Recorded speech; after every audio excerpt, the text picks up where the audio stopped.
por lo regular después de las 4 es cuando empieza a llover, pero con ganas, de verdad, se cae el cielo. Pero pues es parte de, ni modo.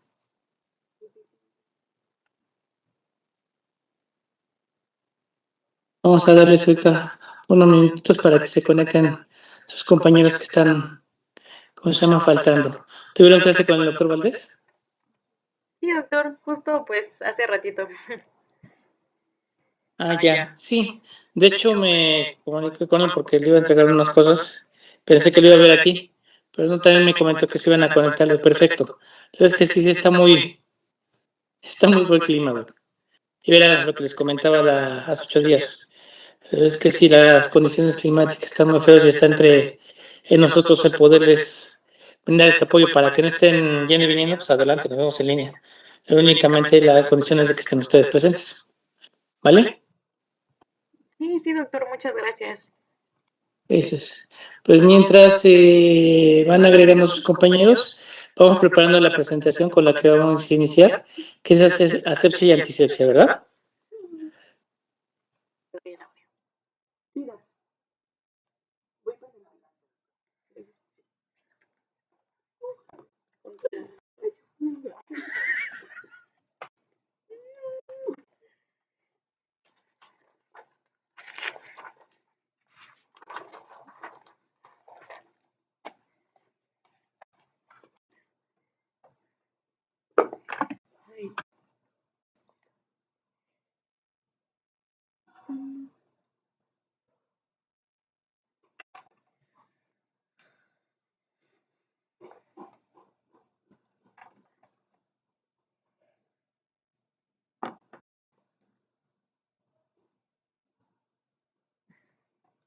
¿Sí se puede ver mi presentación?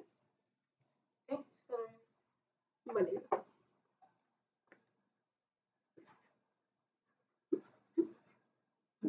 Venga, pues. Ay, no, ahorita voy a copiar. Justo nos tocó.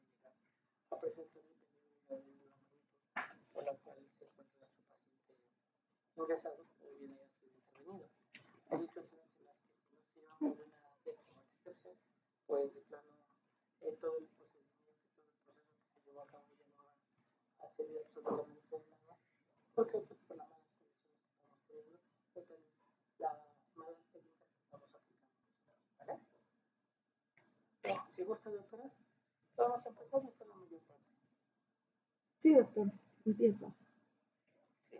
Bueno, buenas tardes, soy Vanessa y les voy a presentar el tema de asepsia y antisepsia, como ya comentó el doctor. Bueno, para dar una breve introducción, en general todos los procesos quirúrgicos inicialmente deben de tener la aplicación ya sea de sustancias antisépticas sobre piel o tejidos para el paciente, manos, antebrazos del personal y también desinfección de instalaciones y inmobiliarios para erradicar cepas de microorganismos en centros hospitalarios. Pero esto no es lo único que se va a ocupar, también se utilizan distintos métodos y procedimientos que van a permitir que todo este proceso quirúrgico que se lleva para eliminar microbios se pueda mantener como tal. Bueno, les voy a hablar un poquitito de historia. Como tal, en tiempos muy antiguos, inicialmente se creía que lo que eran demonios, espíritus malignos, pues eran los que causaban como tal infecciones, enfermedades, ese tipo de cosas.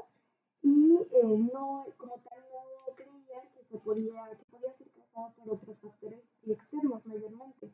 Bueno, entonces nos remontamos a la época antigua, como por Hipócrates más o menos, como por el 460 a.C. Hipócrates va a ser como el inicio de la asepsia porque él recomendó justamente el uso de vino o de agua hervida para poder lavar las heridas. También en estos tiempos se utilizaba algo llamado pus laudable, que eran como ungüentos que se preparaban y se ponían en las heridas de los enfermos justamente para evitar como las infecciones, pero no eran como que tan efectivos. Posteriormente, también por estas fechas, 200 antes de Cristo más o menos, Galeano, que bueno, creo que ejercía en Roma, él empezó con hervir los instrumentos que usaban para atender a los pacientes, bueno, para atender como tal las heridas. Y bueno, posteriormente nos remontamos a 1510 y 1592 con Ambrosio Paré. Bueno, él demostró como una forma de, en lugar, bueno, es que en este tiempo que era de guerra, se utilizaba lo que eran aceites en las heridas de los soldados, pero él lo que demostró es que se podía hacer una tipo de emulsión que utilizaba huevo y otro tipo de aceite, y que esto permitía que no hubiera tantas infecciones o infecciones tan recurrentes justamente en los soldados. Posteriormente, en el siglo XIX, con Oliver Wendell Holmes, bueno, esta persona no es como tal una persona que destaque mucho en la asepsia o antisepsia, pero la metí aquí porque fue de las primeras personas que identificó que si se lavaban las manos el personal como tal que atendía a los partos, se podían evitar infecciones, ¿ok? Entonces, lo que era más que nada la fibra corporal. Entonces, esta fue la persona que como tal introdujo el tema de lavarse las manos antes de algún procedimiento y ya posteriormente se empezó como que a utilizar un poquito más recurrentemente. Después, en 1867, con Joseph Lister, bueno, él también es conocido como el padre de la cirugía moderna y también de la asepsia, ¿ok? Lo pueden encontrar en muchos datos que también se le conoce como padre de la asepsia. Y bueno, él encontró como una relación entre cirugías e infecciones y se dio cuenta que habían demasiados agentes químicos, perdón, que había demasiados agentes externos que causaban infecciones. Entonces se dio cuenta que utilizando agentes químicos se podía como tal pues combatir contra estas infecciones y bacterias y pues reducía considerablemente las infecciones. Lo que él utilizó fue como tal el ácido fénico. Y bueno, ya por último, en 1886 como tal, Ernest von Bergmann, ajá, es como el pionero en la esterilización térmica, ya que esterilizaba como tal instrumentos y algunas otras cositas quirúrgicas. Y también, bueno, él también como que introdujo el tema de utilizar la bata blanca y también fue el primero en utilizar la autoclave. Y como tal, en 1886 fue cuando se utilizó, o bueno, se inició con el método aséptico. Pero bueno, hablando un poquito de los conceptos justamente, vamos a hablar acerca de lo que es la asepsia. Ya encontré una definición de que es el conjunto de medidas y procedimientos que van a impedir como tal la llegada de microorganismos a un medio. También se le puede conocer como conservación de esterilidad y en muchas bibliografías lo encontré como una presentación y el uso correcto de los artefactos. En la presentación, en cuanto a cuando hay cirugías, este tipo de cosas, como mantener todas las cosas estériles y también el uso correcto de esto, pues justamente para impedir la llegada de los microorganismos. Y en la antisepsia va a ser como tal el empleo de sustancias químicas que van a permitir la destrucción, disminución e inhibición de la proliferación del número de microorganismos, ya sea en piel, mucosa y tejidos. Y esto pues va a atenuar obviamente el riesgo a las infecciones. Lo que más se utiliza regularmente es la glicopovidona, algunos jabones y también el alcohol. Bueno, pero ahorita lo profundizo un poquito más. Pero bueno, para hablar como tal de todos los procedimientos y las técnicas que tenemos que hablar de lo que es la técnica séptica. No los puse como tal en orden, pero uno de los primordiales y sí, el primero que se debe de utilizar siempre y tener presente es el lavado de las manos, ¿ok? También tenemos la preparación de piel, ya sea previo a procedimientos invasivos, tanto del personal como también de los pacientes, el uso de barreras de alta eficiencia, de igual forma en personal, como tal en las instalaciones y también en los pacientes, delimitaciones de áreas, ya sea igual en el área que se va a trabajar, el uso de antisépticos y también el uso de materiales esterilizados y sometidos a desinfección de alto nivel. Esto ya sea o desinfectado, depende mucho del procedimiento que se vaya a realizar, ya sea de muy invasivo o pocamente invasivo. Bueno, entonces, del primer tema que vamos a hablar son de los 5 momentos del lavado de manos. Este es, bueno, estudiado por la OMS y es fundamental, siempre lo tenemos que tener en cuenta. Entonces, uno de los primeros momentos va a ser antes del contacto como tal de los pacientes, ya sea antes de entrar a su habitación o antes de hacer algún procedimiento. Antes de hacer alguna tarea estética, pues es importante obviamente higienizarse las manos, ya sea antes de colocar algún catete o de preparar medicamentos, de realizar curaciones, ese tipo de cosas. Después después de la exposición a fluidos corporales justamente, ya sea que tengamos contacto con sangre o de algún otro tipo de fluido.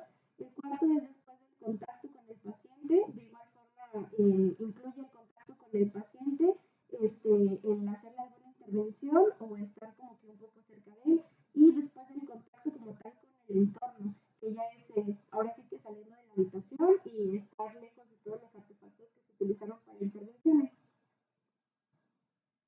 Y bueno, en cuanto al lavado de manos, tenemos distintos tipos de lavado de manos y para esto también voy a meter el tema de los antisépticos. Los antisépticos vamos a tener distintos tipos de soluciones y esto justamente va a permitir que no haya proliferación de microorganismos. Okay. Dentro de las características que tienen que tener los antisépticos es que deben de ser de acción rápida, ya que también si se dejan demasiado tiempo pueden ser muy irritantes en cuanto a la piel. Deben de ser persistentes, acumulativos, de amplio espectro y también su utilización debe ser segura.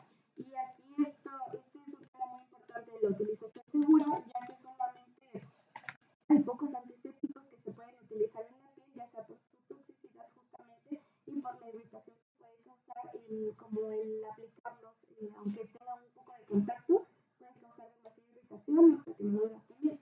Entonces, dentro de las soluciones que tenemos, las que son más utilizadas son las de lavado acuoso y este regularmente va a tener ingredientes activos que pues justamente van a inhibir la proliferación. Entonces, dentro del lavado de manos vamos a tener el más común, que es el lavado social de las manos, ya sea antes y después del contacto con cualquier persona, con cosa o con pacientes. Esto es solamente para procesos que no son invasivos, ¿ok? Y solamente se hace como tal el lavado de las manos. Y este dura de 10 a 20 segundos aproximadamente. Después tenemos el lavado higiénico, también se le conoce como lavado clínico, y este es antes de las maniobras críticas como tal. Y aquí menciona que puede durar hasta 2 minutos y se puede repetir el lavado como tal dentro de estos 2 minutos hasta el antebrazo, ¿ok?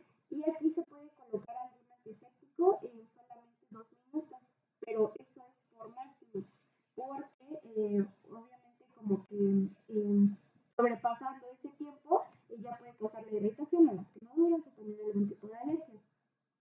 Después tenemos como el más importante, que es el lavado de manos quirúrgico, que este va a ser como para maniobras críticas. ¿Okay? Inicialmente va a ser lavado con el jabón, que va a arrastrar como tal la materia orgánica, y posteriormente pues va a ser el cepillado de dedos, manos, muñecas, palmas, dorso y espacios interdigitales. Pero este se utiliza regularmente con jabón de yodopovidona. Y bueno, aquí les puse un videito. Se los reconozco para que lo vean, no dura mucho.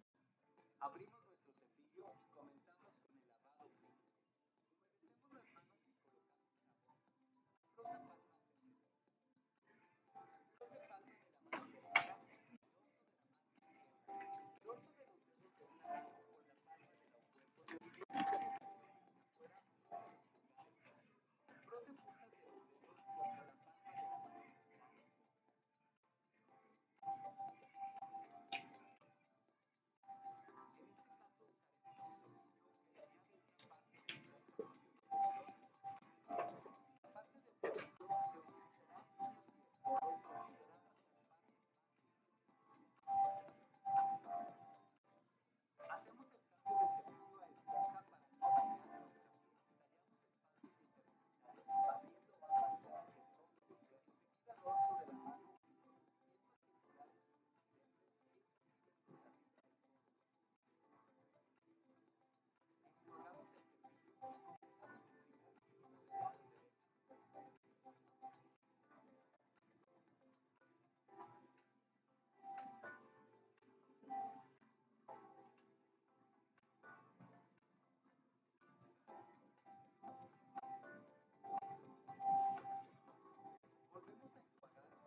Bueno, como se puede ver en el video, pues el lavado de manos quirúrgico como tal está dividido en distintos tiempos. Esto también depende mucho, bueno, obviamente lo ideal es hacerlo de forma completa, pero esto también puede llegar a variar en cuanto al tipo de intervención que tengamos, más que nada como con la urgencia. También hay lavado de manos quirúrgico, pero que es un poco más rápido. Y bueno, en cuanto a esta imagen, la parte verde como tal es a la que más se le debe de dar como, o sea, todas las partes se deben de limpiar correctamente, pero esta es como la que mayor énfasis debe de tener. Ya sea en la parte verde, la azul es la de mediana énfasis y la roja es la de baja énfasis, pero de todas formas se debe de hacer correctamente el lavado de manos. Y bueno, posteriormente vamos a hablar de la preparación del área. Ok, para la preparación del área no solamente es el área que va a ser intervenida en el paciente, también viene desde el aseo del área quirúrgica como tal. Ok, entonces esto regularmente el aseo del área quirúrgica va a ser en la zona operatoria y en las áreas como aledañas, en las áreas donde se va a circular, deben de estar limpias, libres de suciedad, de residuos, de flora bacteriana y esto obviamente va a reducir los niveles de, pues de que haya algún tipo de infección. Algo muy importante del aseo del área quirúrgica es que el lavado de la zona operatoria debe de realizarse con el mismo antiséptico que se va a utilizar en la piel del paciente. No se pueden combinar ya que estos son antagonistas. Entonces, se puede utilizar el yodopovidona o también la clorexidina. Ok, y ahora la preparación del área como tal, la zona operatoria. Antes, obviamente, de hacer una preparación, un lavado y agregar algún antiséptico, pues se debe de hacer una inspección como tal de todo el área, de que haya presencia ya sea de verrugas o alguna alteración de la piel. Aquí les puse una imagen donde hay pues, algunos tipos de alteraciones y obviamente esto se debe de notificar al cirujano antes de hacer la preparación del área. Esto porque puede ser un foco infeccioso justamente, hay veces en los que algunas lesiones salgan demasiado y esto obviamente infecta toda la zona. Entonces también esto puede causar como lesiones traumatizantes en la piel y pues obviamente es importante como notificarlo. Y también la presencia de vello. Bueno, en cuanto a la presencia de vello, antes se utilizaba mucho lo de rasurarnos. Yo encontré que actualmente ya no se utiliza como tal el rasurar con rastrillo, sino ya solamente se rebaja el vello con algún tipo de máquina y ya, o sea, ya no se rasura precisamente porque el rastrillo puede llegar a ser traumático en la piel y también como que arde con algunos antisépticos. Ok, y bueno, ahora como tal, el uso de las soluciones antisépticas en la piel, las más utilizadas, pues va a ser la povidona ayudada y la clorexidina. Estas no irritan tanto la piel y no resultan como tal tóxicas y se dejan el tiempo correcto.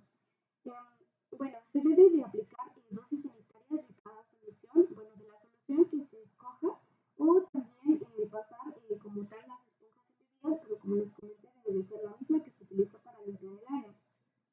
Esto debe de ser de acuerdo obviamente a la selección perdón, del tipo de antiséptico, debe de ser de acuerdo a las normas como tal de salubridad, o bueno, como tal, sí, de salud que haya en el país. Yo aquí les puse la norma en la que se basa, que es la NOM 045 del 2005. En esa norma viene como tal y cómo se escoge la solución que se va a poner al paciente. Y bueno, también se debe de tomar obviamente en cuenta la sensibilidad del paciente y la toxicidad y obviamente esto se saca con la historia clínica que se hace previamente a algún tipo de intervención. Y regularmente las soluciones deben de deben de estar a una temperatura menor de 42 grados centígrados, ya que después de esto, bueno, yo encontré que se podía evaporar más rápido, podía producir quemaduras y también como que no hacía tanto efecto. Bueno, y la preparación como tal de la piel, pues como ya les comenté, se evalúa la zona. Esto también, en cuanto a evaluar la zona, es como el rango en el que vas a quemar el antiséptico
más en este tipo de intervenciones. Y bueno, algo importante también es que de todo se debe de tener una documentación y un registro, ¿no? De todo lo que se le agrega al paciente. Y bueno, ya como tal, el uso de campos quirúrgicos, bueno, pues los campos quirúrgicos pueden ser ya sea de tela, papel, desechables o reutilizables, y esto pues obviamente va a proteger como tal el campo quirúrgico. Hay una que se coloca en la parte superior del paciente que va a separar como tal el campo quirúrgico del área anestésica, que se le llama, algunas personas le llaman pantalla de éter, o es el biombo quirúrgico como tal, este de aquí, que lo podemos también encontrar como en consultorios. Y bueno, ahora el uso de barreras. El uso de barreras no solamente involucra lo anterior, sino también la ropa quirúrgica justamente del personal. Entonces, regularmente pues vamos a encontrar lo que son botas, gorras, mascarillas y batas. Esto, los lentes, también este tipo de protección lo podemos encontrar, pero dependiendo del tipo de intervención también se puede encontrar como un uso de barrera. Y bueno, por ejemplo, para el uso del gorro debe ser, es importante tener en cuenta que no debe de salir como tal el cabello. Más que nada las mujeres, el cabello debe de estar completamente dentro del gorro, porque si no, pues también una fuente infecciosa. El buen uso de la mascarilla debe de cubrir lo que es nariz y boca. Las botas deben de cubrir completamente lo que son los zapatos y la parte baja como del pantalón. Y pues obviamente la bata ahorita les comento esto, del vestido de la bata. Bueno, tenemos distintos tipos de técnicas para el vestido de la bata. Tenemos, por ejemplo, la técnica autónoma. Esta técnica, bueno, aquí les puse como tal una imagen para los estudios de paso. Y también las técnicas, pues obviamente van a depender del tipo de intervención que se realice. Entonces, regularmente la técnica autónoma donde el mismo cirujano o ¿cómo se llama? El enfermero, perdón, se pone la bata, se levanta verticalmente la bata, se toma como tal de las cisas, o sea, como las orillitas, y se ingresa como tal los brazos completamente hasta los hombros y no se sacan las manos como tal de los puños hasta que se haga la colocación de los guantes, ya sea que te los pongas autónomamente o que sea asistido. Y bueno, ahí ya al final, pues obviamente la enfermera circulante, que ella debe estar vestida también, es la que anuda como tal, la bata. Bueno, aquí les puse la técnica asistida, que básicamente consiste en lo mismo, se toma del bulto, pero el enfermero circulante le va a tomar como tal de las costuras, lo va a presentar al cirujano y ya va a introducir las manos a nivel de las costuras de los hombros y ya posteriormente se lo van a amarrar. Y bueno, otro tipo de barrera van a ser los guantes estériles. Esto regularmente se utiliza para cortar instrumentales estériles y también manipular tejidos o manipular alguna otra cosa que sea estéril. Esto podemos encontrar de distintos tipos, ya sea de látex natural, goma sintética, vinilo y polietileno. Los más comunes son de látex y polietileno para los que son alérgicos a látex. Y bueno, va a tener un polvo de almidón que va a permitir como el desliz dentro del guante. Y bueno, sí, va a permitir la facilidad. Va a facilitar que se lo pongan pues. Y bueno, de aquí solamente hay distintas técnicas de igual de colocación, pero solamente les puse la técnica cerrada. Y bueno, esto va a asegurar que la mano no se ponga como tal en contacto con el mandil o con el puño del guante y pues no se infecte. Y bueno, como tal, los pasos es que se exponen los guantes, se van a identificar los pulgares, así como aquí, y como tal van a estar cubiertos justamente para evitar que se infecten. Luego se va a apoyar el guante sobre el puño de la bata con los dedos viendo hacia arriba, de igual forma sin sacar la mano. Después a través de la bata se va a tomar el puño del guante y sin sacar la mano se va como tal a voltear para poder meter la mano. Se desenrolla el puño del guante y se va a cubrir completamente el puño de la manga y ya posteriormente que se cubrió completo ya se va a introducir la mano y pues ya al final pues se desliza completamente. Y pues de igual forma para ponerse del otro lado, pues con el guante ya puesto, pues se van a acomodar los dedos dentro del puño y ya se va, pues sí, se coloca de la misma forma con los dedos viendo hacia arriba y ya con la otra mano pues te ayudas para ponerlo. Y bueno, también en delimitación del área, como les comenté, en el área quirúrgica como tal, y vamos a tener tres tipos de zonas, que va a ser la zona blanca, que va a ser la de mayor restricción, que regularmente es el quirófano, o también algunas zonas de almacenes que están dentro del quirófano. La zona gris, que va a ser, bueno, en la zona gris se va a utilizar el uniforme quirúrgico necesario, y regularmente son los pasillos internos de la circulación y traslado, ya sea del paciente o del instrumental médico, el área de recuperación y también el cuarto de anestesia, a veces la farmacia, pero esto encontré que varía dependiendo también de la bibliografía donde lo cheques, y la central de equipos y el cuarto séptico. Y la zona negra como tal, va a tener un acceso restringido, pero regularmente solamente se utiliza una parte del uniforme quirúrgico, y esta regularmente va a ser la función quirúrgica en los baños y los vestidores. Y bueno, otro de los conceptos que vamos a ver es el uso de los materiales esterilizados como tal. Y para materiales esterilizados o desinfectados, pues vamos a utilizar desinfectantes o esterilizantes. Ajá. Entonces, los desinfectantes van a ser sustancias químicas que van a ser capaces de destruir un germen patógeno. Estos tienen alta toxicidad y su aplicación solamente es en material inerte, porque no se debe aplicar obviamente en la piel del paciente, solamente en material inerte. Entonces, vamos a tener tres tipos de artículos que se pueden desinfectar como tal, que son los artículos críticos, que van a ser cavidades estériles, más bien que son artefactos que se utilizan en las cavidades estériles del organismo, los semicríticos, que son los artefactos que tienen contacto con la piel o intacta o con mucosas, y debe de estar libre de toda forma vegetativa. Y al final los no críticos, que son los que tienen contacto con piel intacta o no tienen contacto con el paciente. Y estos regularmente no se desinfectan, sino solamente se le da como una limpieza y un secado. Y bueno, aquí les puse como el semáforo de cómo van a eliminar los microorganismos, los desinfectantes, que puede ser el glutaraldehído, que elimina hongos, bacterias y también esporas, pero no todas las esporas. Alcohol etílico, que más que nada elimina hongos y esporas. Y el amonio cuaternario, que no elimina por completo estos microorganismos. Y bueno, la esterilización, que va a ser el proceso que no permite la presencia de agentes biológicos que sean capaces de reproducirse. Y esto regularmente se hace para artefactos que van a ser usados en tejidos estériles.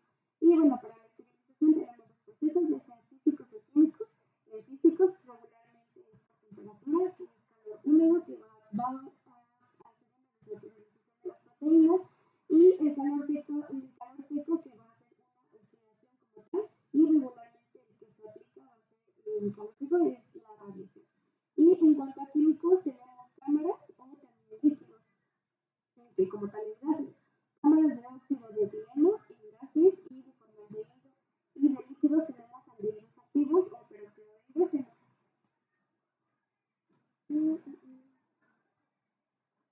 Y ya, sería todo. Perfecto, doctora. Nos llegó de la mano. Ahorita lo que tenemos que quedar en claro, que debemos dejar bien especificado son los conceptos y definiciones. A ver, no sé, doctora Fátima, ¿me puede decir una excepción?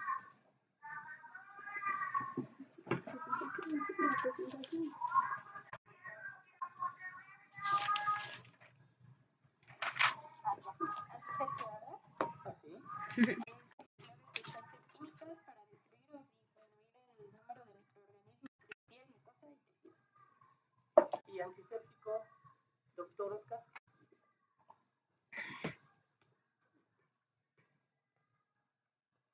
Perdón, aquí estaba. Un antiséptico sería una sustancia química que se aplica sobre, pues ya sea el tejido vivo, ¿no? Como la piel, la mucosa o las heridas, para, para eliminar los organismos. Eso es. Entonces ya sabemos que el antiséptico es el antiséptico. Doctor Oscar, ¿qué sería asepsia?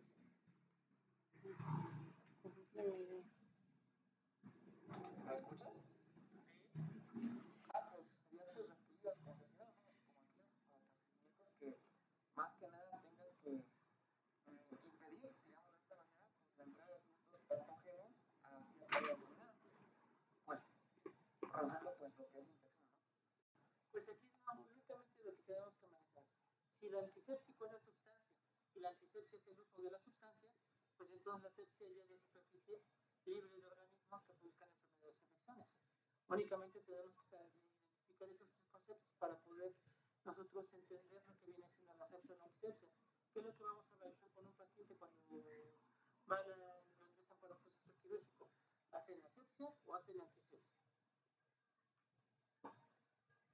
Hacen la antisepsia porque utilizan algún agente químico. En este caso podría ser la levoflovirona o podría ser la clorexidina. Que de hecho dentro de los agentes antisépticos es el mejor porque de hecho ocasiona menos efectos secundarios cuando viene en la piel, no nos ocasiona irritación ni quemaduras. De hecho es el que se utiliza para tanto el aseo, el quirófano, como lo que se utiliza lo que es en piel. Y lo que comenta la doctora muy bien, deben utilizar el mismo antiséptico para los dos procedimientos, uno directamente en paciente y otro directamente sobre la superficie. ¿Por qué? Porque como llegan a tener ciertos vapores, uno va a quitarle lo que es la eficacia al otro. Por eso es importante el uso del mismo para ambas situaciones. ¿Vale? Bueno, ahora ya vimos que tenemos desinfectantes químicos, que tenemos físicos, que tenemos lo que son métodos de esterilización, ya sea por autoclave, por vapor, ya sea por incineración, ya sea por flameado, y también podemos manejar lo que son los, ¿cómo se llama? Los desinfectantes físicos, por ejemplo, de ebullición, que ya no lo utilizamos tanto para algún proceso químico, sino que simplemente nos vamos a ir sobre los químicos para los que mencionaba. Tenemos varios. Tenemos desde yodo, compuestos de amonio, que es el sal en este caso, lo que es el alcohol etílico, alcanos que menciona la doctora, el oxigenado, lo que viene siendo la clorexina, que es la que utilizamos con mayor frecuencia y más eficaz en lo que es el quirófano. Contamos con el glutaldehído, el hipoclorito de sodio. Es una cantidad infinita de las opciones que podemos tener, pero para beneficio y para tanto del paciente y como seguridad nuestra, la clorexina se lleva, ¿vale? ¿Tienen alguna pregunta, alguno de los chicos? ¿Ya identificamos bien los 5 momentos para el lavado de manos? Todos antes y 3 después. ¿Qué me lo repiten? ¿Cuál es el primero, doctora Miguel? Es antes el contacto con el paciente y el segundo es antes de una tarea séptica. El tercero va a ser ya después que tengamos una exposición a fluidos corporales. Y el cuarto es cuando estamos en contacto físico con el paciente, pero no se nos puede las manos. Y el quinto es después del contacto, pero en el entorno del paciente. Exactamente. Eso es lo que tenemos que realizar nosotros al momento de que somos clínicos, somos personal de salud. Muchas veces no tenemos una caja para un lavado de manos, pero podemos desinfectar las manos con el alcohol gel. ¿Sí saben qué tiempo debemos de llevarnos en un lavado de manos y qué tiempo debemos de llevarnos en una desinfección de manos? Dicen que hace minutos, pero siento que se a un minuto, ¿no? El lavado de manos tiene que ser de 40 a 60 segundos aproximadamente. La diferencia que el desinfectante o el uso del alcohol gel es de 20 a 30 segundos. Tenemos que hacerlo de cualquier rapidez, siguiendo los mismos pasos del lavado de manos, pero tenemos que utilizarlo porque el alcohol gel se evapora. Ya no podemos estar, muchas veces si no nos damos prisa, no terminamos en la desinfección adecuada de manos. ¿Sale? Eso es lo que 40, 60 y 20 a 30. Todas las áreas a partir de lo que fue de mucho tiempo atrás, de forma primordial en nuestras conversaciones, la seguridad del paciente se debe a lo que se llama de mano. Este lavado de mano mucho de que son infecciones asociadas a atención a la salud. Vamos a ver que si llevamos un lavado de mano adecuado tenemos una infección vertical, precisamente por las manos contaminadas. Y eso, por lo regular, es responsabilidad del personal de salud en muchas, bueno, en la mayor parte de los casos, que no tenemos una cultura todavía al 100% para llevar a cabo lo que es un lavado y una desinfección. Muy bien, doctora. ¿Pregunta que tengan chicos acerca de este tema? Como les comentaba al principio, no habían llegado todos en su momento. Son conceptos que debemos estar conociendo y debemos estar utilizando principalmente para que empecemos a hablar de procedimientos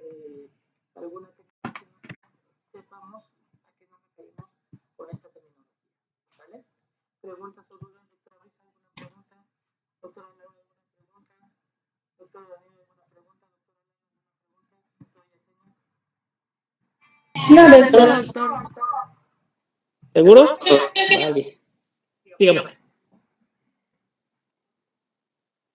Dígame. Perfecto. Sale, pues. Entonces, este es nuestro primer tema. Vamos a dar paso al siguiente, en el cual ya vamos a hablar de lo que viene siendo un material de insumos que vamos a utilizar en cirugía.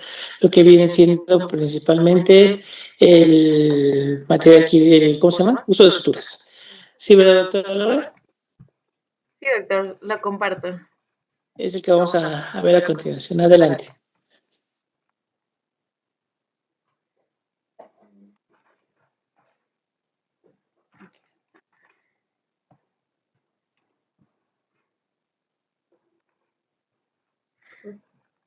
Bueno, creo que ya se alcanza a ver la presentación. Aún no. Ya. Ahí ya, perfecto. Listo. Bueno, yo les voy a hablar acerca del material de sutura y de sus clasificaciones y más adelante también de los tipos de puntos en diferentes estructuras y de la funcionalidad de cada uno. Yo soy Laura Medina y pues de eso les voy a exponer.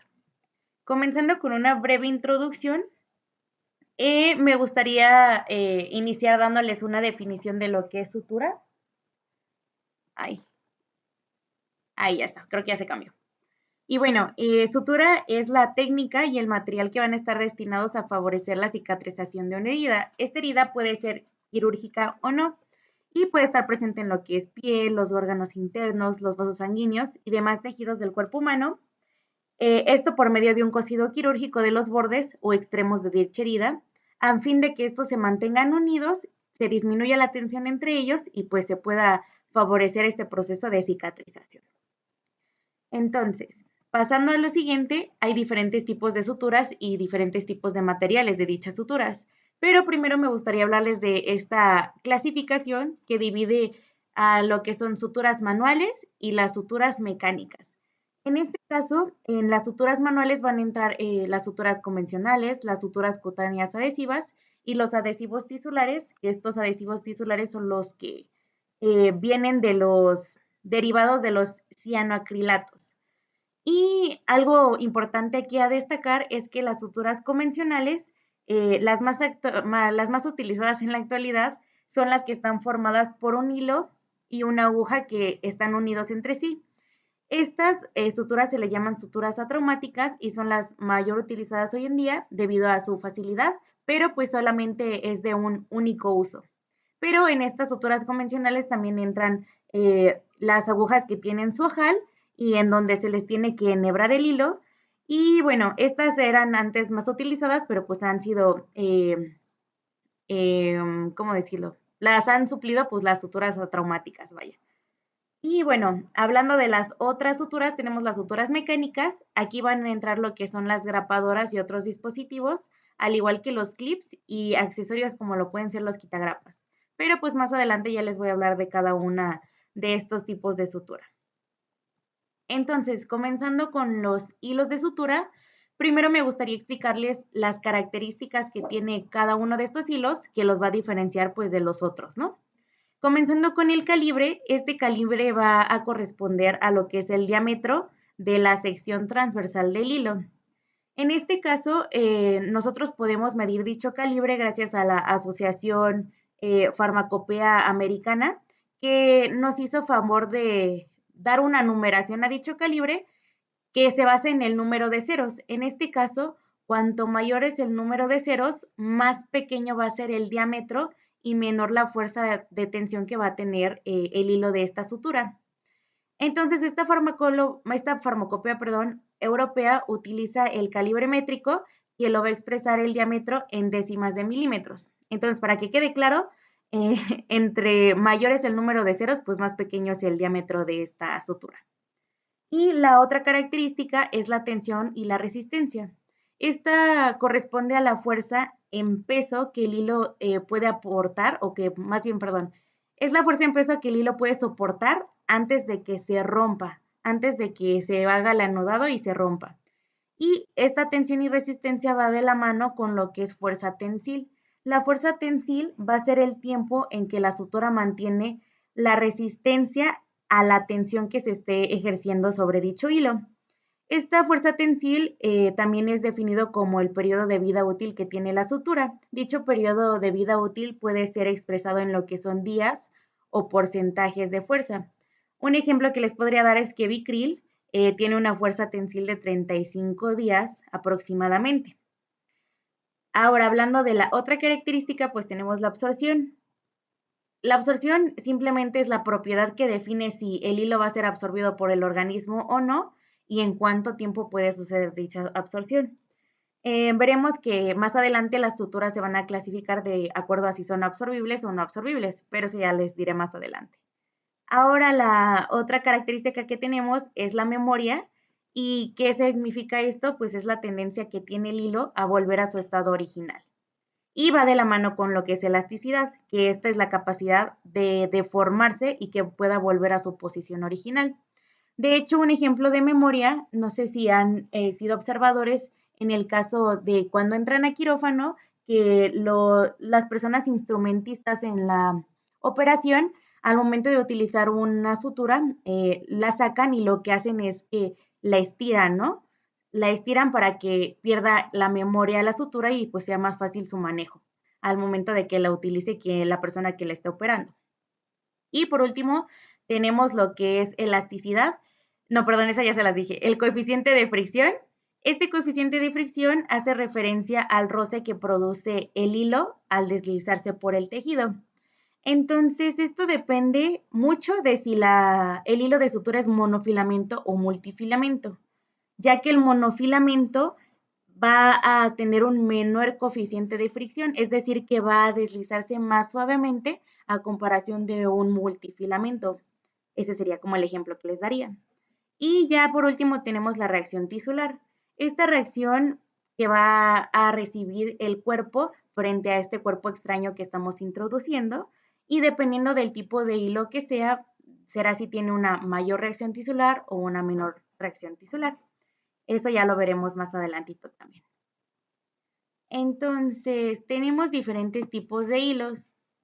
En este caso los voy a clasificar de acuerdo a su origen. Primero les voy a hablar del origen natural y posteriormente les voy a hablar del origen sintético.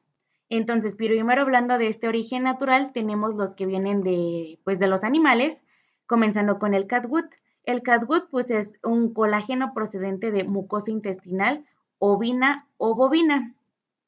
Y bueno, también tenemos en este caso la seda o el hilo de seda, que está compuesto por fibras proteicas que proceden de la secreción de los gusanos de seda.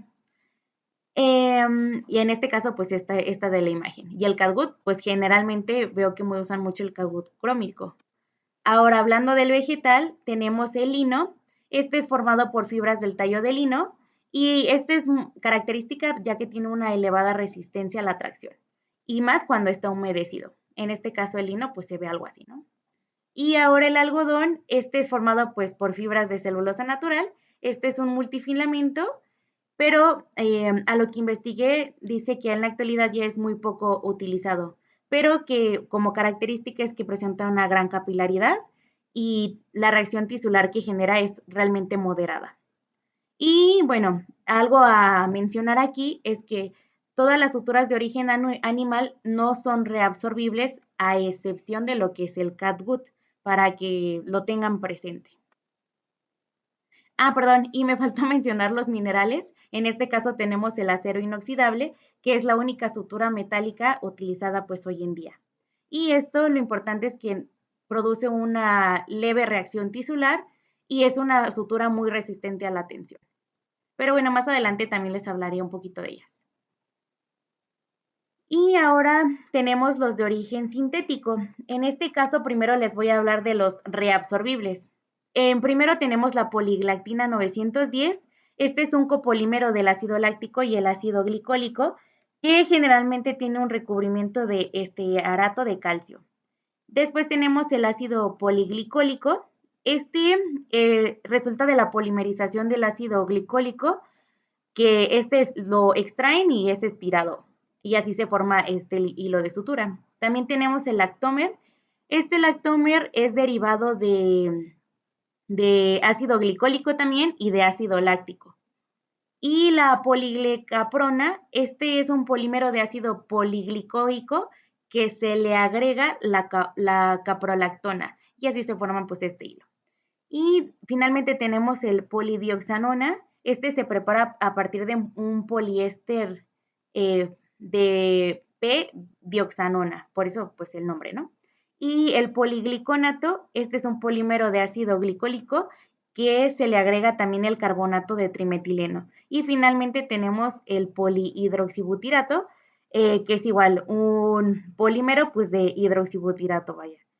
Pero no se preocupen, más adelante les voy a hablar de en qué uso se utilizan dichos hilos, en unas tablitas que les tengo que lo ejemplifican muchísimo mejor. Y por otro lado tenemos los de origen sintético, pero los que no son reabsorbibles. Aquí van a entrar lo que es la poliamida o también conocido como el nylon. Esta es muy utilizado ya que tiene una muy buena elasticidad y una alta fuerza de tensión. Y después tenemos el poliéster. Este es un polímero del ácido tereftálico y del polietileno. Y en este caso, pues tiene una memoria mínima, por lo que pues es fácil de manejar. Y también tiene muy buena resistencia. Después tenemos el polipropileno. Este es un estereoisómero que viene de un polímero, pues del propileno, vaya. Este tiene un coeficiente de fricción muy bajo y también este es muy inerte, por lo que se utiliza mucho en operaciones que necesiten de mucha resistencia o de mucha fuerza tensil. Y finalmente tenemos el polibutester. Este es similar al polipropileno, pero tiene una mayor elasticidad y una gran flexibilidad. Y bueno, aquí les estaba hablando de estas tablitas. Me gustó mucho cómo viene aquí ejemplificado, ya que nos dice absolutamente todas las características de cada uno. En este caso vamos a empezar por las reabsorbibles. Tenemos la poliglactina 910, que en el nombre comercial la podemos conocer como Vicril. Este generalmente es un multifilamento que podemos encontrarlo ya sea incolor o de color violeta, que es como lo más característico. En este caso, el Vicril Rapid se usa en piel, en mucosas o en episiotomías. Y el Vicril, que es solo Vicril, es utilizado en cirugía general, urología, microcirugías, traumatologías. Tiene muchas aplicaciones realmente. Posteriormente tenemos el ácido poliglicólico. Este tiene diversos nombres comerciales, empezando con Dexon 2, que es un multifilamento que es incoloro o verde y se utiliza en cirugía oftálmica, ligadores, tejidos blandos. Posteriormente tenemos el Dexon S, que puede ser o un multifilamento o monofilamento y es un de color verde o incoloro y este es utilizado en cirugía oftálmica, tejidos blandos, las ligaduras hablando del multifilamento y del monofilamento es más utilizado en microcirugías o cirugías oftálmicas, algo pues más delicado. Ahora hablando del Safil, tenemos un multifilamento que puede ser incoloro o violeta, es utilizado para vísceras, piel, tendones, oftalmología, ligaduras. A comparación del Safil Quick, que este también es un multifilamento, pero es incoloro y se utiliza más en tejidos de cicatrización rápida, piel, mucosas o hasta en ginecología. Ahora, hablando de las otras reabsorbibles, tenemos el lactómer. Su nombre comercial es el Polisorb, es un multifilamento violeta que es utilizado en ligaduras, tejidos blandos o cirugía oftálmica. Después tenemos el poliglitón. Su nombre comercial es el Caprocin, es un monofilamento que puede ser incoloro o violeta y se utiliza en tejidos blandos y en ligaduras. La poliglecaprona es un monofilamento que puede ser incoloro o violeta, es utilizado en cirugías digestivas, cirugía plástica, ginecología o hasta en piel. La polidioxanona es un monofilamento que puede ser incoloro o violeta y es utilizado en cirugías ortopédicas, en oftalmología, en cirugía cardiovascular, cirugía biliopancreática, entre otras. También tenemos el poligliconato, que es un monofilamento incoloro o ya sea verde, que se utiliza en tejidos blandos y ligaduras o hasta en cirugías plásticas o vasculares. Finalmente tenemos gliconato, que sus nombres comerciales pueden ser el monosin o monosin quick, los dos son monofilamentos, uno puede ser incoloro o violeta y el otro incoloro, se utiliza en piel, mucosas, vísceras, cirugías plásticas. Y tenemos el polihidroxibutirato, que su nombre es el Monomax, es un monofilamento que es color violeta y se utiliza en laparotomías o cirugías que necesiten un uso a largo plazo, como lo pueden ser cirugías de suelo pélvico. Y ahora pasando a las no reabsorbibles, tenemos la poliamida o el nylon, que eran los que les decía.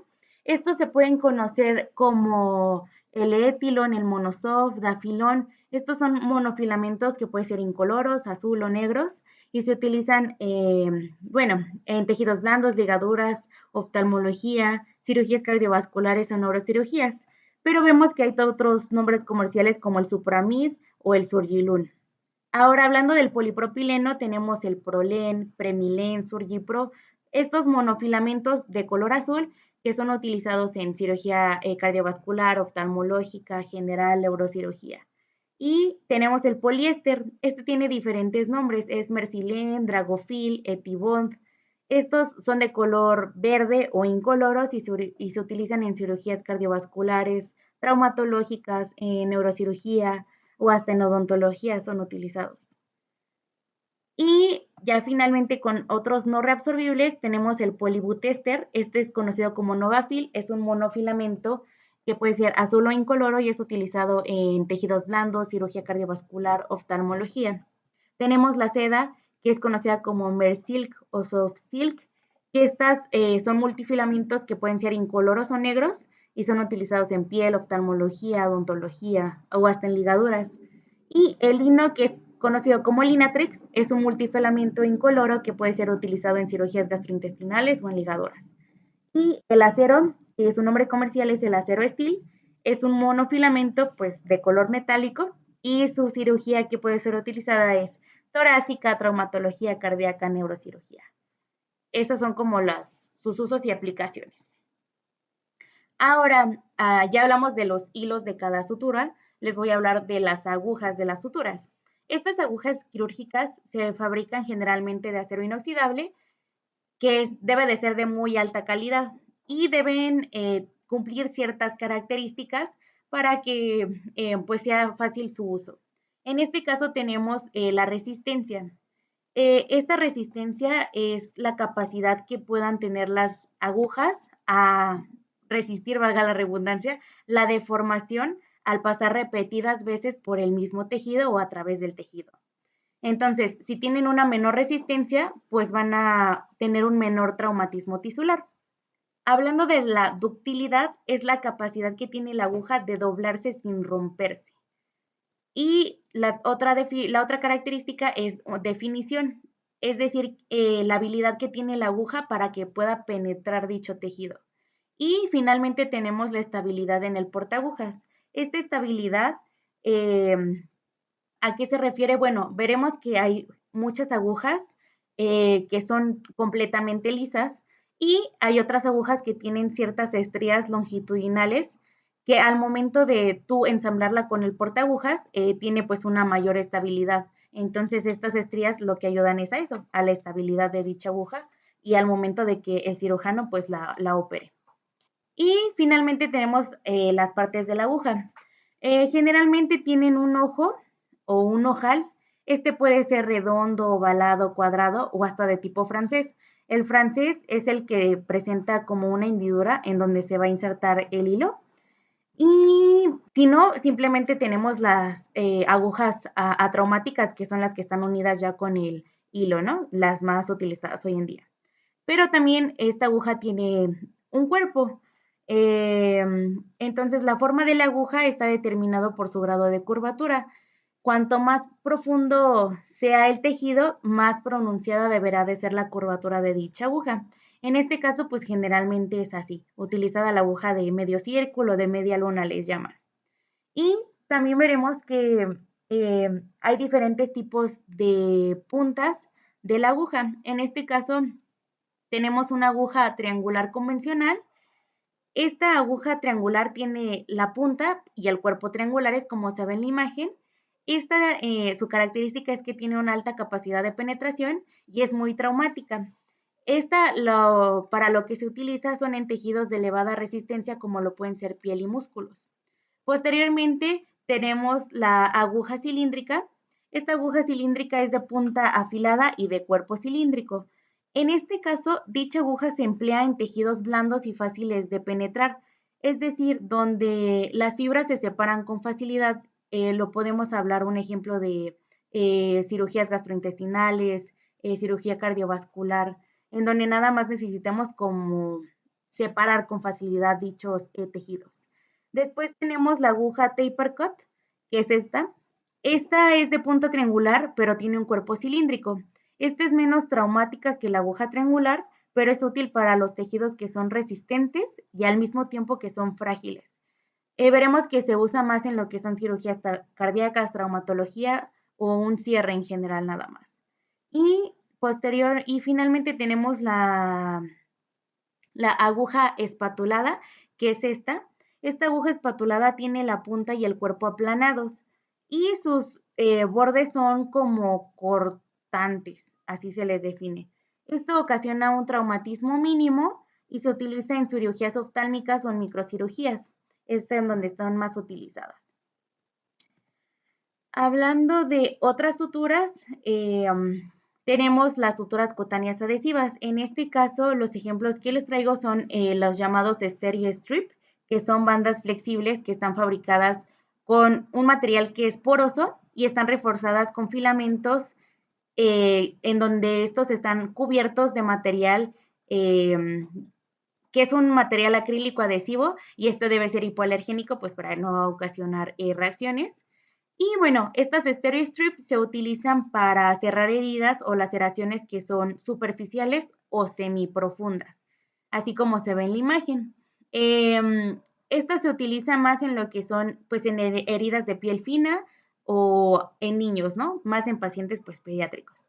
Pero también se pueden emplear conjuntamente con lo que son otras suturas o hasta con grapas metálicas para que sea más fácil pues su manejo, ¿no?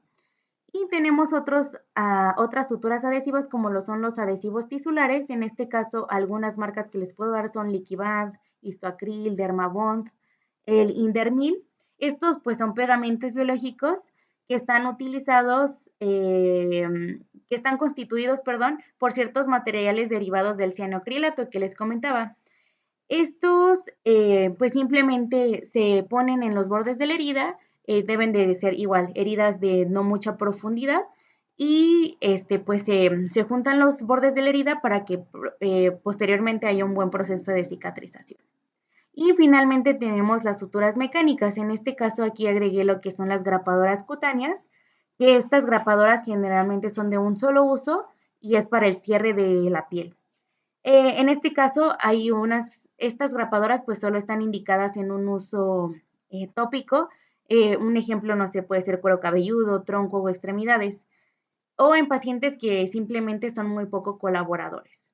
Y también hay grapadoras internas, como esta de la imagen. Dichas grapadoras internas son utilizadas en cirugías abiertas, como lo pueden ser alguna cirugía digestiva, en hemorroides, en anastomosis o hasta en endoscopías. Y tenemos finalmente los dispositivos aplicadores de clips. Estos se utilizan para ligaduras de vasos. Y estos clips pues son de acero inoxidable o de titanio, pero también hay unos clips que son de materiales absorbibles, como lo pueden ser la poliglactina o la polidioxanona. Porque pues si son utilizadas internamente, pues está muy bien que haya de materiales absorbibles. Ahora, hablando de los tipos de puntos en diferentes estructuras y su funcionalidad, yo se las clasifiqué de acuerdo a si son discontinuas o separadas o si son continuas las suturas. Pero antes de irme a los diferentes tipos de puntos, me gustaría hablarles de los puntos o los principios que debe de seguir el médico, el cirujano, para que haya un buen cierre quirúrgico, o más bien que este cierre quirúrgico sea óptimo. En este caso, se debe de evitar la tensión al momento de hacer la sutura. Debe de haber una eversión de los bordes de la herida para que haya una buena cicatrización y se debe de cerrar por planos. En este caso, se deben de seguir dichos principios para tener un cierre quirúrgico óptimo. Ahora sí, hablando ya de los tipos de suturas, les voy a empezar hablando de las discontinuas. En este caso tenemos el punto simple. Esta es la sutura de elección para suturar la piel en cirugía menor y se puede usar ya sea sola o combinada. Y esto pues, si es combinada, se utilizan en heridas que son más profundas y generalmente se combina con lo que son puntos enterrados, les llaman, o pues los invertidos, vaya. Entonces, en este caso, pues así, este es el ejemplo de los puntos simples discontinuos. Y bueno, eso sería del punto simple, o también conocido como percutáneo. Ahora, hablando de los puntos en X o en crucetas, estos son utilizados en piel o en heridas irregulares. Estos lo que ofrecen es una gran resistencia y un cierre firme, pero que se haga con un menor uso de material de sutura. Y esto también es útil en áreas sometidas a tracción. En este caso, tenemos este que es la sutura en X o el punto en X, pero en este caso la X es externa y los paralelos son profundos, pero también hay una variación en el que la X en este caso pues es profunda y los paralelos son superficiales. Entonces nosotros en esta observamos los paralelos y en la otra observamos las X, ¿no? Ahora, hablando de el otro, es el punto simple con el nudo invertido, también llamado enterrado. Este se emplea para aproximar los planos profundos para que haya una disminución de la tensión y se puedan obliterar espacios muertos antes de suturar la piel, ¿no? O lo más superficial. Entonces, el nudo se hace realmente al ras y se va haciendo por plano si es que es muy profunda la herida. Y esto, pues, y al final, ya cuando se hace el anudado, se verifica que el corte del material sobrante, pues, sea al ras del nudo, ¿no? Para evitar o disminuir la cantidad de material extraño, pues, en el interior de la herida. Ahora, del que sigue es el punto de colchonero o en U. También es llamado coloquialmente como el punto de ida y vuelta. Estos son puntos que se inician desde un borde hasta el otro. Este es muy similar a lo descrito pues, en el punto simple, pero se realiza una nueva maniobra en donde, o sea, se realiza el punto simple, pero desde este borde hasta el inicial. O sea, de modo que los cabos del hilo se anudan en el mismo borde de la herida. Y de este hay tres modalidades o hay tres pues vertientes, ¿no? En este caso tenemos el punto de colchonero vertical o Donati. Esta es una sutura que se utiliza en zonas de piel laxa. En este caso pueden ser un ejemplo el dorso de la mano o el codo, en donde los bordes de la herida tienen una tendencia a invaginarse. Entonces esto lo que proporciona es una buena versión de dichos bordes de la herida y aparte oblitera adecuadamente espacios muertos y así evita que usemos puntos semienterrados en este caso. La otra modalidad que tenemos es el punto de colchonero horizontal. Perdón, se me olvidó decirles, este es el punto de colchonero vertical o Donati se le llama, y este es el punto de colchonero horizontal. Este tipo de sutura también proporciona una buena inversión de los bordes de la herida, pero sobre todo en este caso zonas donde la dermis es gruesa, como donde podría ser en la espalda, en la palma, en la planta de los pies. Y finalmente tenemos el punto de colchonero horizontal semienterrado, que es este de aquí. Este se emplea para suturar esquinas de heridas o bordes quirúrgicos que tengan un diferente espesor. Ese es su uso prácticamente. Y ya casi para terminar con las discontinuas tenemos el punto de Smith-Jones. Este punto es una sutura continua que es modificada de colchonero vertical, pero se utiliza principalmente para el cierre de fascias abdominales. Esto lo que hace es distribuir la tensión de manera uniforme en la aponeurosis, evitando que los bordes se corten.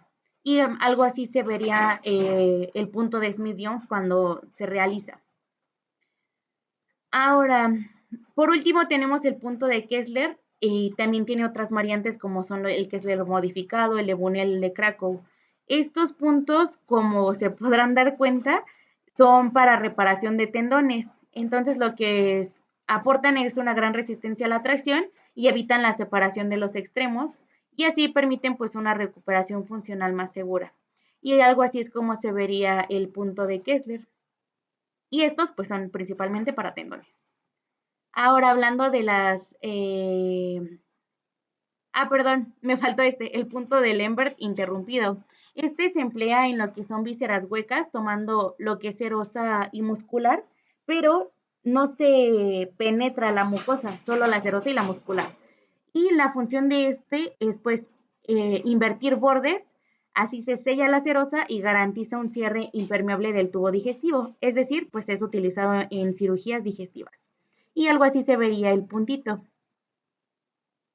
Ahora ya para terminar vámonos con las continuas. En las continuas tenemos el punto continuo simple. Este es frecuente utilizado en lo que son fascias, músculos o piel de heridas largas. Este es muy rápido de colocar y su característica es que distribuye uniformemente la tensión y aporta un cierre hermético. Pero las desventajas de no solo de este punto continuo simple, sino de todos los puntos continuos, es que dificultan el drenaje de la herida, por lo que estos puntos están contraindicados en heridas que tengan sospecha de infección o que ya estén contaminadas. Y también una característica diferente a las discontinuas es que estos puntos continuos son pues más difíciles de retirar o se retiran con una mayor dificultad. Pero bueno, vámonos al siguiente punto continuo, que es la sutura continua anclada o también conocida como surgete anclado. Este es muy similar al anterior, pero al momento de realizarlo, antes de tirar del asa formada, se pasa la sutura como por la misma. En este caso, aquí tengo mi punto continuo, paso por debajo mi sutura y vuelvo a hacer el punto continuo simple. Y así se forma dicho surgete o, pues sí, el surgete anclado, como lo dice su nombre. Y después tenemos la sutura continua subdérmica. En este caso, esta es adecuada en piel y es generalmente utilizada pues para fines cosméticos. Este es un tipo de sutura enterrada que se coloca en la dermis profunda y en el tejido celular subcutáneo. Esto sin que el hilo quede expuesto al exterior y se realiza con material absorbible generalmente y pues sí, es para que esté a un cierre más estético. Y así se ve más o menos el proceso de cómo se realiza. Después tenemos el punto subcuticular continuo. En este caso, este se aplica en piel, sobre todo, en áreas estéticas, como lo pueden ser cara, abdomen, en cesáreas. En este caso, al realizarlo se aproximan los bordes dérmicos sin atravesar la epidermis y ofrece un excelente resultado cosmético, ya que no habría marcas visibles de la sutura y pues el cierre y la cicatrización pues es el mínimo, ¿no? O bueno, queda al mínimo la sospecha de que ahí hubo a lo mejor una cesárea o alguna otro puntito, ¿no? Y finalmente tenemos el colchonero vertical u horizontal continuo. Estos se usan en piel que es sometida a una gran tensión, ya que refuerza la resistencia en heridas extensas y tiene una muy buena eversión de los bordes, al igual que una muy buena distribución de la fuerza. Y si se dan cuenta, el modo de colocación es un poco raro, pero exteriormente así es como lo veríamos e internamente así es como sería la ejemplificación. Y pues bueno, pues yo les traté de poner los puntos más importantes o destacables de cada uno y ya les agregué ahí un poquito otros como lo pueden ser el de Lambert o el de Kessler. Pero pues eso sería todo de mi parte, no sé si tengan alguna duda. Eh, pues sí, que les haya surgido. Muy bien, doctora. Muy buena presentación. Aquí esto es importante que conozcamos lo que son las características de las suturas. ¿Sí? La sutura debemos de ver que debemos checar lo que viene siendo calibres. Los calibres, ¿cómo los vamos a medir? De acuerdo a la cantidad de ceros. Entre más ceros tenga, más delgado es. Tenemos que ver también la fuerza tensil, debemos de ver la capilaridad, la memoria, la fricción, que son características muy importantes para poder tener lo que es una sutura adecuada para el tejido que vamos a utilizar o que tenemos en mente. Debemos de saber su clasificación. La clasificación va a ser de acuerdo a su conformación, ya sea por monofilamento o multifilamento, de acuerdo a la absorción, absorbibles o no absorbibles, y de acuerdo a su composición, fibra natural, sintético, metálica. Cada una de estas tiene sus indicaciones. Hay unas que se utilizan mucho en lo que viene siendo ortopedia, que viene siendo la sutura metálica. ¿Por qué? Por la fuerza que debe de llevar y también por lo que la tensión que debe de tener. Hay cierto tipo de suturas que son absorbibles, que vamos a estar utilizando muy comúnmente, principalmente en cavidad, en cirugías gastrointestinales, en lo que vienen siendo las episiografias que se llegan a realizar. Es importante colocar material absorbible. ¿Por qué? Porque uno, no podemos retirarlo. Dos, también por el lugar en el cual se aplica, va a ser muy incómodo el poder estar manipulando. Y otro, los materiales dentro de las no absorbibles, contamos con una que es muy importante, que es el nylon. Ese tipo de sutura es ideal principalmente para piel. ¿Por qué? Por el tipo de aguja que lleva, que es una aguja traumática. La encontramos con diferentes calibres, la encontramos con diferentes tamaños de aguja, dependiendo de la profundidad a donde la vayamos a aplicar. Y también es de la que nos ocasiona menos reacciones adversas, porque vamos a ver que hay otro tipo de suturas que no son absorbibles que se pueden utilizar en piel, como viene siendo la seda, y esta sí nos causa reacción o bien nos puede ocasionar un proceso séptico, principalmente por la mala absorción o bien por el tipo de sutura que está llevando. ¿Sale? No sé si tienen alguna pregunta o duda, chicos.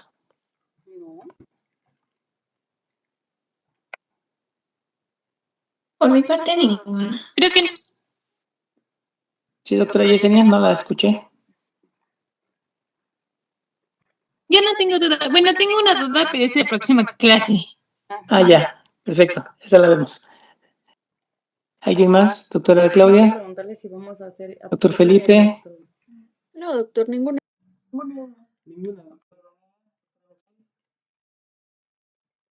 No, todo bien.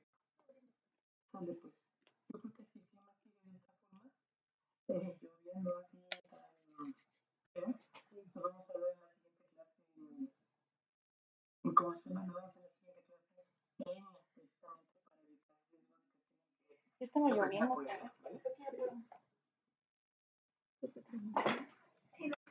¿sí? Entonces, estamos al pendiente, doctora Laura, nos vamos a seguir comunicando. Formen el grupo.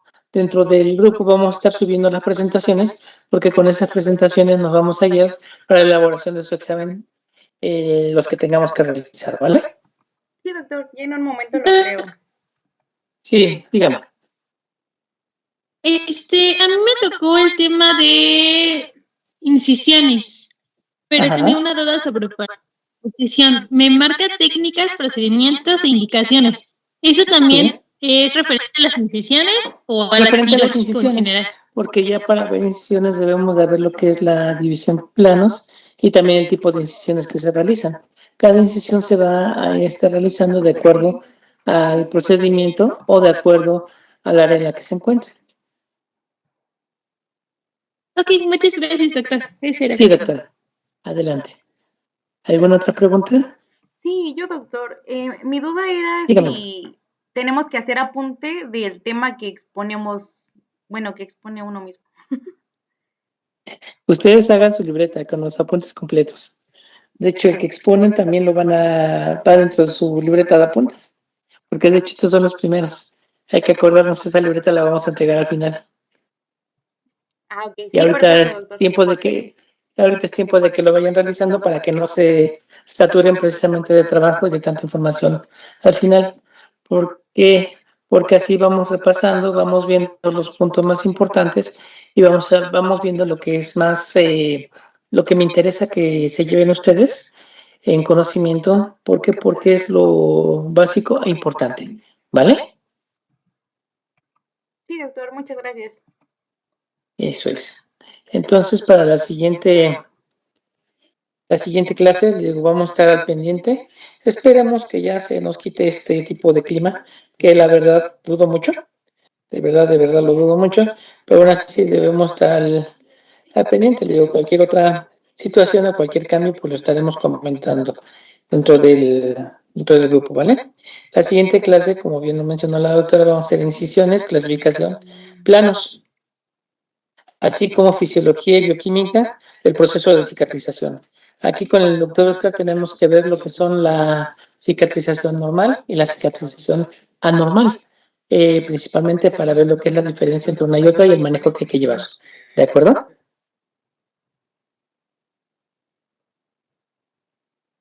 Sí, doctor.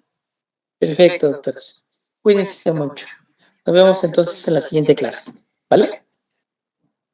Muchas gracias, doctor. Gracias, Está muy bien, muy doctora. buena Hasta luego. tarde. Cuídense. Gracias, hasta luego. Bye bye, hasta luego.